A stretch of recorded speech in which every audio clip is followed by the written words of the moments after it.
Hello po, magandang gabi po sa bawat isa, or magandang umaga or tanghali, or kung anong oras niyo po ito napapanood.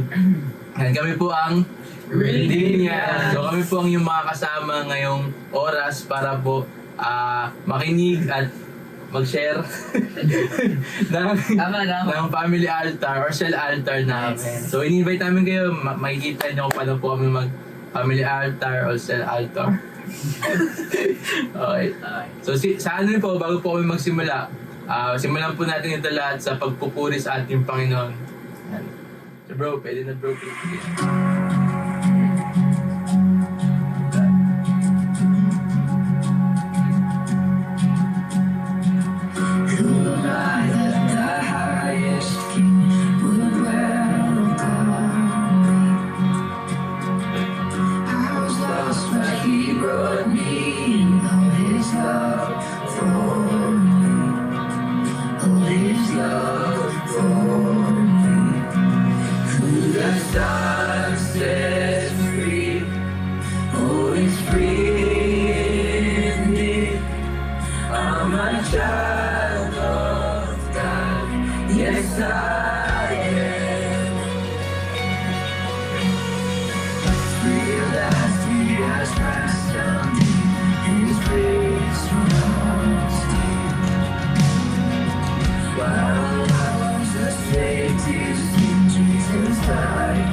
There's a place for me.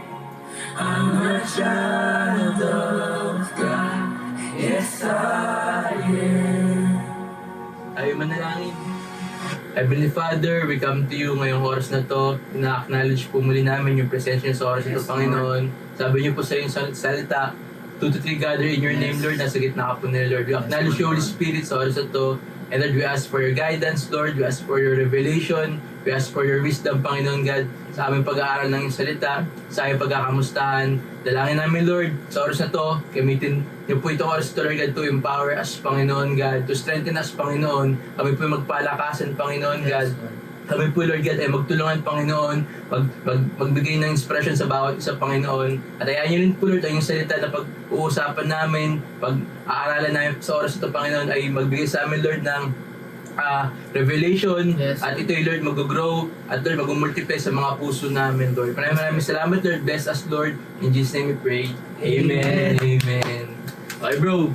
So, ano next natin, Brad? So, tayo naman po. Ay, ano tayo, bro? Maganda naman tayo. Appreciation. Appreciation, Brad. Yan. So, sino gusto mo una, Brad? Dalawa to, bro, eh. Yung gusto mo pasalamatan sa tao, at yung thanksgiving mo kay God. Okay, sino gusto mo una? Kahit sino bro, kahit sinong tao na lang tayo. Pwede family member nyo, friends nyo. Uy! Yan. Or you ask bro. Kasi di siya tao. Okay, sino gusto mo una, Brad? Ikaw naman ako. Gagaw mo bro. Ayun, yeah. Sa akin siguro kuya, si Kuya Nico. Kuya Nico, si Kuya Nico na yan. Kuya Nico. Well, si Kuya Nico lahat. Pero sa akin po talaga si Kuya Nico kasi, kasi andun po si Kuya Nico nung time na kailangan ko siya. Parang talaga hindi po talaga ako iniwan ni Kuya Nico. So, Hindi kasi. basta Kuya Nico, thank you kuya.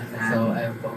Kay God naman po, gusto ko talaga siyang itaas sa sa larangan ng studies ko kasi sobrang highly favored po talaga yung highly favored po talaga yung sa studies ko kasi napapansin ko po kahit naman ng mga nakaraang terms pero ngayon din po mismo sobrang guided po ako, sobrang covered po ako sa mga studies ko kasi every time nag-e-exam, every time na nag-e-exam, every time nakita ko yung mga grades, nakita ko talaga yung fruit ng talagang pagtataas ko sa kanya, talagang pagpo-provide niya. So, Tatlong balakpak, Brad. wow! Abay. Next, Brad. Ikaw na. Sa Ano na tayo? akin po, na-appreciate ko po si... Brad, bawal ako. Na-appreciate ko po na-appreciate ko po yung family ko. Uy! Dahil sa patuloy po sila nag-serve kay Lord na tapos po sa side group po na-appreciate ko kayong lahat. Thank you, Brad. Tapos, syempre po na-appreciate ko po si Lord syempre dahil sa protection na po sa amin sa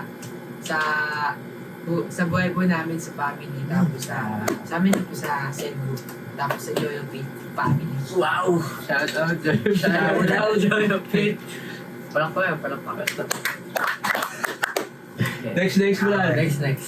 Sa person po siguro po yung cell din po natin. Yeah. Pero sa Ano pa yung sila ng Brad? general po si Kuya Ralph kasi palagi naman po ang pinakamusta. And nagpapasalamat din po kay Lord dahil sa family po namin mas magiging connected po kami. Yeah. Yung so boy. Okay na bro, yun na. Ang gwapo eh. Ikaw bro, ikaw. Ikaw na bro. Yung tao naman po na gusto ko pasalamatan po si Ate Pia. Kasi, Shoutout sa mga ate natin. Tama. thankful po sa kanya for not giving up sa akin po and sa amin po pamilya.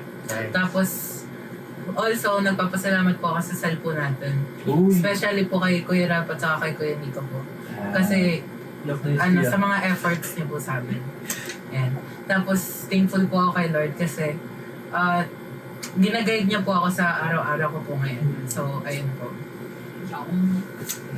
Ako naman, siguro gusto ko rin lahat na kayo pasasalamatan ko kasi natutuwa ako dahil nagpapatuloy kayo sa process, nagpapatuloy kayo at inalaw niyo ako na maging kuya niyo, inalaw niyo ako na may makasama niyo sa journey niyo sa faith niyo. Nakakatuwa dahil lahat kayo on fire, lahat kayo may desire sa puso na magpagamit kay God. Actually, lahat kayo bro, part na ng mga ministry. So gusto ko kayo pagsalamatan dahil nakikita ko na sumusunod kayo kay Lord din dahil kasi sinasabi ko lang or na ibang tao. Pero kayo mismo may revelation kayo. Pero kayong desire sa puso yun na magpagamit kay Lord. So salamat sa mga buhay niyo. Tatlong balakpak ulit bro. Sabay. Sabay din bro. Muntik na. And so yun bro, pasalamat ko naman kay Lord sa faithfulness niya sa life natin, sa cell natin. Tsaka yung provision niya sa bawat pamilya natin. Nakakatawa dahil lahat tayo hindi nagkukulang sa Lord sa buhay natin. May mga problems tayo kayo nakakaharap pero yung strength niya is enough sa atin. Naniniwala ko, hindi lang tayo, pati yung mga nanonood ngayon, may mga pagsubok sa pinagdadaanan. Pero ngayon, kung nahinga ka, isang pasasalamat yung kay Lord dahil di pa siya tapos sa buhay natin. Amen. And nakakatawa din nawala ko, marami pang in-store si Lord sa mga personal life natin, sa family natin, tsaka sa cell natin as a family. Okay. So yun lang bro. And ano next natin Brad? Tayo naman po itadako sa word na babasahin natin ngayon. So, devotion po talaga natin ngayon magsisimula sa John 5 John 5 verse 29, di ba? Open nyo din po yung mga Bible nyo. Meron kayo or sa app. Yes. Hey bro, 29 to 47. Pero bago ko po basahin yung 29 to 47, gusto ko po munang sandaling ikwento yung mga verses, yung buong from verse 1 to verse 28. Tama na 28. Oo, bro. Para tayo po may context din sa ating babasahin sa kung paano natin siya intindihin. So dito po sa panimula ng John 5, nagpagaling po si Jesus ng lame man. So kapag sinabi po natin lame, hindi po siya nakakapaglakad. So pilay, parang paralyzed. So dito po, nasa Jerusalem sila. After Jesus returned to Jerusalem for one of the Jewish holy days. So meron pong pool of Bethesda. Bethesda ko yan. So, merong pool of Bethesda. So, ang kwento po dun sa pool of Bethesda, meron daw pong merong isang beses na may pinadala si God na dalawang anghel. Tapos, kapag, ang nakalagay po dito sa, wait lang po, basahin natin yung mismo verse. Ayan. Dito po sa verse 4, naghihintay silang gumalaw ang tubig kasi may time na may bumabang anghel ng Panginoon at pinapagalaw ang tubig. Gumagaling din ang may sakit na mauunang makapunta sa tubig kahit ano pa ang sakit niya. So, ang time na yon, may nakita si Jesus na lame man, paralyzed naman, na nakahiga dun sa may pool. And since nga po, nandun yung mga tao para mapagaling, tinanong ni Jesus anong ginagawa niya doon, kung bakit, tinanong ni Jesus yung lame man kung gusto niya bang gumaling. Sabi nung lame man, gusto niya daw gumaling, ngunit hindi siya makapunta sa pool kasi laging may nauuna sa kanya. Kaya ang sabi ni Jesus sa kanya, dito mismo sa verse 8, sabi niya, "Stand up, pick up your mat, and walk." And instantly, the man was healed. And he rolled up his sleeping mat and began walking. Pero nung nakita to ng mga Jewish leaders na buhat-buhat nung layman yung sleeping mat niya, sabi nila doon sa layman na supposed na na-heal, sabi nila, bakit daw buhat-buhat niya yung sleeping mat? Bawal daw yun kasi Sabat. Kaya dito, tinanong ng mga Jewish leaders kung sino. Nung una hindi pa alam nung layman kung sino. Pero nung pangalawang beses yata na nasabi nung layman, na healed layman dun sa mga Jewish leaders na si Jesus daw pala nagpagaling sa kanya. Ngayon, gustong pinapersecute ng mga Jewish leaders si Jesus kasi bakit daw siya nagpapagaling sa Sabat. And kaya po, dito tayo papasok sa kung ano yung sinabi ni Jesus sa kanila.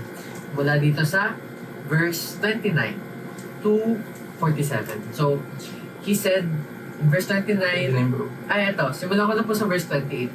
Don't be surprised. Indeed, the time is coming when all the dead in their graves will hear the voice of God's Son, and they will rise again. Those who have done good will rise to experience eternal life, and those who have continued in evil will rise to experience judgment. I can do nothing on my own. I judge as God tells me. Therefore, my judgment is just, because I carry out the will of the one who sent me, not my own will. Witnesses to Jesus. Verse 31, if I were to testify on my own behalf, my testimony would not be valid. But someone else is also testifying about me. And I assure you that everything he says about me is true. In fact, he sent investigators to listen to John the Baptist, and his testimony about me was true. Of course, I have no need of human witnesses, but I say these things so you might be saved. John was like a burning and shining lamp, and you were excited for a while about his message. But I have a greater witness than John, my teachings and my miracles. The Father gave me these works to accomplish, and they prove that He sent me. And the Father who sent me has testified about me Himself. You have never heard His voice or seen Him face to face, and you do not have His message in your hearts because you do not believe me, the one He sent to you. You search the Scriptures because you think they give you eternal life, but the Scriptures point to me. Yet you refuse to come to me to receive this life. Your approval means nothing to me because I know you don't have God's love within you. For I have come to you in my Father's name, and you have rejected me. Yet, if others come in their own name, you gladly welcome them. No wonder you can't believe. For you gladly honor each other, but don't care about the honor that comes from the one who alone is God. Yet, it isn't I who will accuse you before the Father. Moses will accuse you. Yes, Moses, in whom you put your hopes. If you really believe Moses, you would believe me, because he wrote about me. But since you don't believe what he wrote, how will you believe what I say? So doon po nagtatapos yung babasahin natin devotion. So ayun po. Ngayon naman po tayo dadako sa mga rema na bawat Sharing isang time, sharing bro. time naman tayo sa ating mga devotion ngayon. So, Kayo din po kung may mga rema kayo. Yes. Lagay niyo lang po dyan. Yan. So, sa ating binasa bro, sino unang gusto mag-share ng kanyang rema, Ako na reflection? Sige bro, ikaw na una. So, yung nagrema po sa akin dito, yung verse 30 po. So, sabi po Verse doon, 30. wala akong magagawa sa sarili kong kapangyarihan. Umahatol ako ayon sa sinasabi sa akin ng Diyos. Kaya tama ang hatol ko. So, kumaga sa, ibig sabihin po doon, gumagawa po si Jesus ayon sa kalooban ng Diyos na di po sa sarili niyang kapangyarihan. So, yung mga ginagawa po ni Jesus, yun po yung kalooban ng Diyos. So, dapat po natin gayahin yung ginagawa ni Jesus. Masundin po natin yung kalooban ng Diyos. So, sa pagsunod po natin, syempre may mga mag-judge po sa atin na na mga tao na katulad po ng nag-judge kay Jesus, yung mga Jewish leaders. So, may example po ako na kunwari po, pag ginagawa ko yung yung kagustuhan ko na syempre po wala po akong magagawa. So, dapat po gagawin ko yung kalooban ng Lord o yung will ng Lord para magtagumpay ako sa gagawin ko. So, Ay bro, may experience ba bro na dahil sa pagsunod nyo kay God or sa kalooban ni Lord, may mga taong nag-pursue sa inyo or nanghusga? Siguro, bro. Siguro, I see. Sa akin kuya, wala naman po. Pero isa sa pinakamalaki kong takot nun, siguro bago kami magsimula ng campus, yung pag-post kuya sa Facebook, pag-post sa Facebook sa group na namin kuya, sa group ng NDO kuya. Parang takot ako doon kasi feeling ko ma-judge ako, ay, ganito pala to si parang ganun kuya. Lalo, bago nga na iniisip ko ng dati kuya, pero feeling ko i-judge ako kasi nag-post ako, guys, punta kayo sa Bible study, ganun. Parang feeling ko ma-judge ako, pero hindi naman pala. Pero yun yung parang nanggaling talaga dun sa mga nakakita ko, at least mga online, kapag meron nag-share, ang daming tumututol. Kapag meron nag-share, ang daming hindi sumasang-ayon. Parang pinagtatawanan, gano'n. So, dun din siya nagaling yung takot ko. So, kaya po ba? Kayo guys, kung meron din kayo experience, lagay nyo lang din dyan. Yeah. Siguro ako bro, about naman sa pag-pray sa public. One time, kumain kami sa public place. Tapos, nag-pray ako, tapos nagulat ako. Inalapit ako ng kaibigan ko, bro, may nagtatawanan doon sa kabilang table, nagtatawanan ako kasi nag-pray. Pero, parang para sa akin, parang ngayon sa panahon natin ngayon, kung ano pa yung mga mali, yung pa yung parang okay tignan sa mata ng mata. For example, yung mga nagbibisyo, parang normalized na, pero yung mga pagpe-pray, pagbabasa ng Bible, pag-sharing time, minsan yung pinagtatawanan, parang baliktad na kung ano yung tama, ginagawang mali nila, yung mali ginagawang tama. So yun talaga, mahirap talaga bro ngayon sa panahon natin. Even yung sa panahon naman nila Jesus, grabe yung persecution. Kaya bro, may experience ba Sa akin kuya, yung simula nung nagka-campus ako yan, nung Campus tambay bro. in-introduce ko po yung campus ko. Yung mga iba ko pong kaklase na nakakalang ko. Isang po, may tinatawag po sa akin kaya, uy, church boy pala to eh. Yung taga-church pala to eh. Yung parang inaano po nila ako.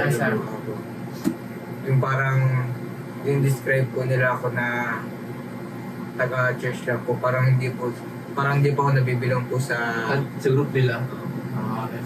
So yun yung mga experience sa atin bro na kung natanggapin medyo masakit pero at the same time masaya tayo dahil ginagawa natin yung para sa kingdom ni Lord.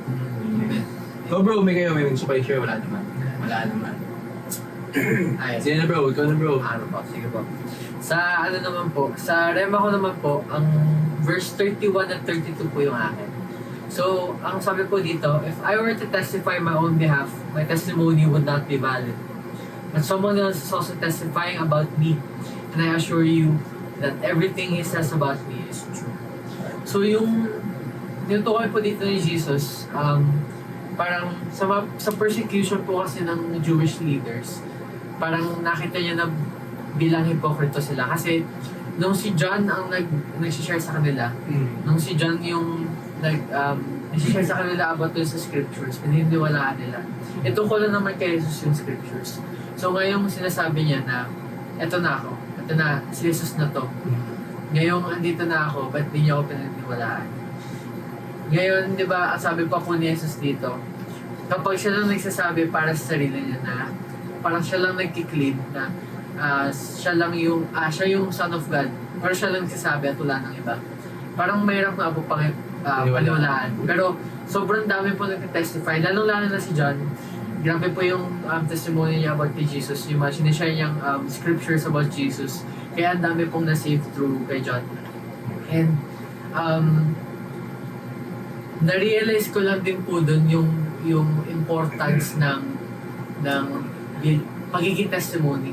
Ng testimony natin, ng sariling buhay natin, bilang witness sa kapangyarihan ng Panginoon, sa pagmamahal ng Panginoon. Kasi yun yung magiging natin, yung magiging evidence natin sa ibang tao, lalo-lalo na sa mga unbelievers, na kapag nakita nila yung buhay natin, ano ako dati versus sa ano ko ngayon, parang bakit nila, oo nga, no, grabe yung Diyos kasi binago niya even itong taong to. Kaya, sa akin, siguro nagrema din to sa akin dahil sa campus, parang dati di ko alam paano yung share ko. Parang nahirapan ako, kuya, paano ko papatunayan na totoong Diyos? Pero ang simpleng-simple lang sinabi sa akin ni Diyos, ng Panginoon, makikita ng tao sa iyo yung Diyos kasi through your testimony, through your life, para makita ng tao kung paano ka binuhay ng Panginoon, paano ka binago ng Panginoon. So, ayun po. Yun yung sa akin. Tsaka bro, gusto ko lang dagdagan. Bro, kung may gusto kayo dagdagan. Na-miss ako doon, sabi kasi ni Jesus, naalala ko lang ngayon, na para daw makita ng mga tao na followers niya tayo, dapat mamuhay tayo sa love. Amen. So, naniniwala ako yung love, prutas siya ng pagtanggap natin kay Jesus. So, ay nagpapatunay na follower tayo ni God, na meron tayong Jesus sa puso natin kapag namumuhay tayo sa pag-ibig. Amen. So, all love, bro. Wow.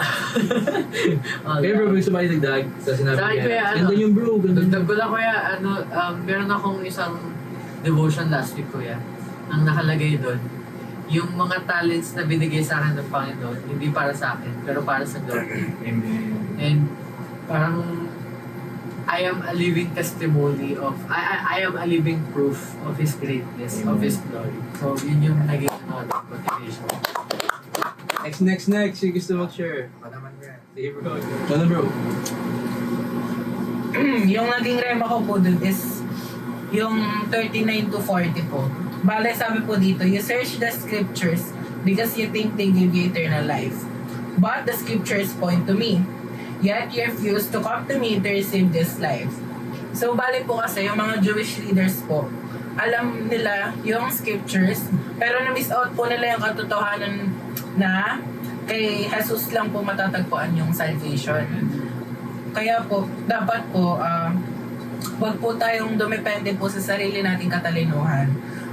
Dapat po, na parang katulad po ng mga Jewish leaders, na kapag nagbabasa po tayo ng Bible, isik natin yung revelation ni Lord. Huwag tayo mag-base sa sarili nating understanding. So, bale, okay. At na lang yung doll. Sino gusto maganda? Wait lang, meron pa ako. Ay, sige go. So, bale po, lahat po ng tao kaya magbasa ng Bible, pero hindi po lahat kayang tanggapin yung katotohanan. Wow. Amen. So, ayun po. Diba kasi talaga yun, kuya, no, kapag Meron kasi iba nagkiklaim na binabasa ko naman yung Biblia, binabasa ko naman itong ganito. Ba't ko kailangan parang maniwala? Ba't ko pa kailangan tanggapin? Alam ko naman itong ganito, alam ko naman yung sinasabi na katotohanan ng ganito. Pero kasi di ba sabi pa ni Jesus, ano yun, He's the way, the truth, and the life. So, talagang masasalba lang talaga tayo, maliligtas lang talaga tayo kapag in-accept talaga natin si Jesus sa puso natin. Hindi lang yung pagbabasa ng Bible, hindi lang porket alam mo yung lahat ng contents ng Bible, hindi ka na maliligtas, kundi ano lamang, through Jesus lamang talaga. Kaya, Sa akin naman mga bro, yung natutunan ko sa pinasa natin, nakakalungkot lang dahil sa mga Jewish leaders na miss out nila yung puso ni God, na miss out nila yung gustong ituro ni God sa kanila. So may kita natin sa mga kwento nyo rin sa binasa natin, katulad nung sinabi ni Brennan, na alam naman nila yung scriptures, pero hindi, na-miss out nila yung katotohanan sa scriptures kasi nagdidepende sila sa sarili nilang katalinuhan, sarili nilang understanding. Ang ganun din sa sinabi mo bro, si John at iba pang mga tao nag-testify na about kay Jesus, pero na-miss out pa rin nila. Okay, and katulad sa sinabi nyo, katulad kay Kiel din, na lahat ng ginawa ni Jesus bro, yung pagpapagaling, doon nakita na doon bro na na totoo yung sinasabi niya, pero na-miss out pa rin nila kasi nagdidepende sila or nagre-relay sila sa sarili nilang understanding. More on about self-righteousness na lang sila eh. Eh minsan tayo din, kung di tayo mag-iingat sa Christian life natin, baka magaya din tayo sa mga Jewish leaders na parang more na lang tayo sa pag-abide sa rules ng tao, more na lang tayo sa magbabasa ng Bible, pero wala naman talagang revelation. More na lang tayo sa pagkanta, pero wala naman talagang tunay na worship. Alam yung puro na lang pakitang tao, about na lang sa para tayo titignan ng ibang tao. Pero niniwala akong tunay na Kristiyano, ang concern mo dapat, ang priority mo dapat yung relationship mo kay Jesus. So lahat ng ginagawa na dapat magbibigay ng glory kay Jesus, lahat dapat yung mag-contribute sa relationship natin kay Jesus. Amen. Huwag tayo maging katulad ng mga Jewish leaders na more on sila sa rules nila, sa standards nila. Pero kung titingnan natin talaga, ang pinaka-importante lang talaga yung sinasabi ni Jesus sa atin. May niniwala kayo doon, mga kapatid. So yun lang, maging careful tayo sa Christian life natin. Dapat sa buhay natin, huwag natin i-miss out yung heart ni God. Katulad sa story natin kanina, yung pagpapagaling, yung paggawa ng mabuti, ayun talagang kalooban ni God eh. Pero na-miss out nila yun kasi mas pinuna nila yung sarili nilang standards, sarili nilang rules. Amen. So sa atin din, iwasan natin yung pagiging religious lang. Mas maging focus tayo sa puso ni God. Alamin talaga kung ano yung puso ni God. And sa panahon natin ngayon, hindi nagbabago yung puso ni God eh. Yung puso niya pa rin about sa laws. Yung puso niya pa rin about sa mga tao hindi pa nakakilala sa Kanya. So, yun lang.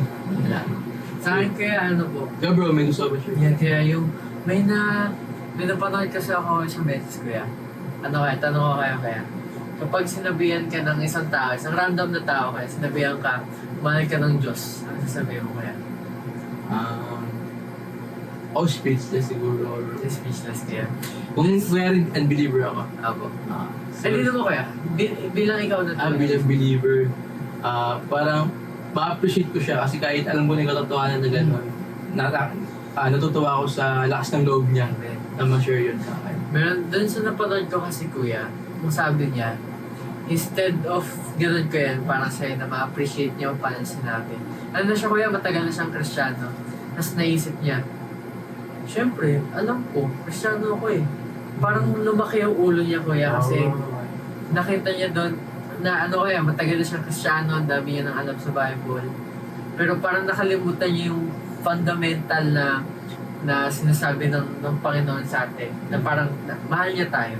Diba? Parang yung Yung essence talaga ng pagiging Kristiyano kuya kasi minsan kuya kapag masyado tayong marami nang alam sa isang bagay parang nagiging mayabang talaga tayo. Nalaki talaga yung mundo kuya. Kaya parang kailangan lang talaga kuya once in a while parang i-check natin yung sarili natin tawag ko ba yung puso ko. Amen.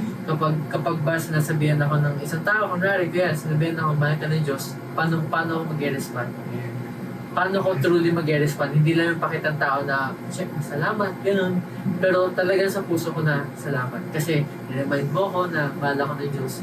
Hindi tayo mag-respond in a way na, malamang, alam ko na, parang ganun na, lalaki talaga yung ulo. Talagang kailangan natin yung i-check yung puso talaga natin, kung tama pa talaga siya. Or kung naka-anchor pa rin talaga siya kay Lord. So, Amen. So yun lang, don't miss the heart of God. yeah. So dapat lagi, bilang Christian, ang focus natin, ano ba yung puso ni Lord? Sa lahat ng gagawin natin, kalooban mo ito ni Lord, gusto mo ito ni Lord. Or minsan kasi yung mga Jewish leaders nagbibigay sila ng mga rules or standard, minsan hindi na talaga galing sa puso ni Lord, based na lang sa sarili nila understanding. Kaya medyo nahihirapan yung mga tao, at saka hindi siya align talaga sa kalooban ni Lord. Amen. Pero sa sa Christian life natin, hanapin talaga natin kung ano yung puso ni Lord. Amen. Amen. Ayan. So yun lang. Kung meron kayong mga takeaways guys, lagay nyo lang din dyan. Okay, so bago tayo mag-end na tayo sa prayer. Heavenly Father, thank you for this day, night, Panginoon, na pinagalit niyo po sa amin. Salamat po Lord sa time na kami po'y kinausap niyo. Salamat po sa time Lord na kami po'y in-empower niyo Panginoon na yung salita. Salamat Lord sa pag-remind sa amin na huwag namin ma-miss out yung puso niyo Panginoon. Yes, Lord. Na sa aming mga buhay Panginoon, hayaan namin Lord na patuloy namin isik Lord kung ano po pa yung puso niyo talaga. Kung ano po yung kalooban niyo sa buhay namin. And salamat Lord dahil patuloy niyo po binubuksan ng aming mga mata. Patuloy niyo pong pinapaunawa sa amin ng iyong salita, Panginoon. At hayaan niyo po sa life namin, Lord. Mag-remain po yung humility sa puso namin. Yes, Lord. Magkaroon po kami ng humble, pero hunger pa rin, Panginoon, Lord, sa iyong salita. Hayaan niyo po, Lord, na patuloy sa buhay namin kayo pong mataas.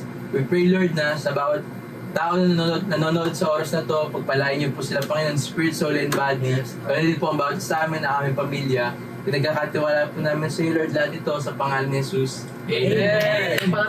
Palakpak, bro. Thank you po. Thank you po. Shout out. Out! Ay, may shoutout pa ba? Shout out, bro. Shout out. Shout out, Joyful Family. Shout out sa mga Mabuhay kayo dyan. nanonood. Shoutout kay birthday boy. Sino ba birthday boy? Si Mark. Si Mark. Happy Happy birthday, Mark. Happy birthday Mark Aluna. Late Lahat ng may Medyo late. Bye-bye guys.